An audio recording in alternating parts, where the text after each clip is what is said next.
ঘরে আছে একটা শুয়োরের বাচ্চা, শুধু খায় আর ঘুমায়, কোনো কাজ নেই। শুধু এই দাঁড়া দাঁড়া দাঁড়া, এদিকে আয়। শুয়োরের বাচ্চা কই? শুয়োরের বাচ্চা কই? শুয়োর বাচ্চা তোকে বলছি, ঘরের মধ্যে একমাত্র শুয়োর বাচ্চা তুই। শুয়োর অকর্ম ঢেকি, এদিকে আস, এই তালটা কাট। আমি কখনো তাল কাটিনি, আমি কাটতে পারবো না। তোমার নিজের খেতে হলে তুমি নিজে কেটে খাও, আমি সব পারবো না। আচ্ছা তাই, তোর না একটুবার রেজাল্ট দিবে। এদিকে আস, তালটা কাট। ठीक है समझ गया। এদিকে আস। একটা তাল কাটবো, শুধু একটা, শুধু একটা তাল কাটবো। আমি বললাম একটা তাল কাটবো। এটা কোনো বটি হলো? এটা কোনো বটি?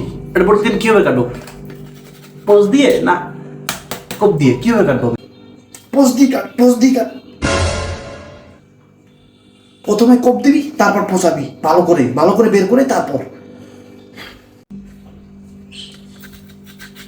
এসব কেটে খাবো কেন আমি? এসব আমি কাটবো কেন?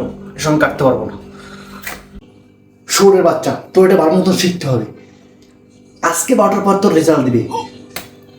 যদি ফেল করছিস তাহলে তোকে তালের ব্যবসা ধরে হবে। তালের ব্যবসা প্রচুর পরিমাণ লাভ, একটারই 15 টাকা, 5 টাকা করে একটা তালের বীজ। তো এটা ব্যবসা ধরিয়ে দেবো আমি। তো তোর ভালো মতো কাটতে হবে। তুমি ভালো করে কাটতে পারো, তুমি রাস্তা পাশে নিয়ে ব্যবসা করো, আমি এসবের ভিতরে নাই। আমি গেলাম। সব মানুষ শেখারে কি? তুই পারবি না? আমি জানি তুই 100% ফেল করবি। আমি এখনই বাড়িতে ফোন দিতেছি, আমি তালের পীর নিয়ে আসতেছি। তুই ব্যবসা করবি, তোকে আমি রাস্তায় বসিয়ে দেবো। তোর এটা পারতেই হবে।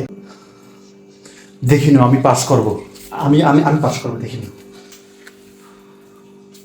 अच्छा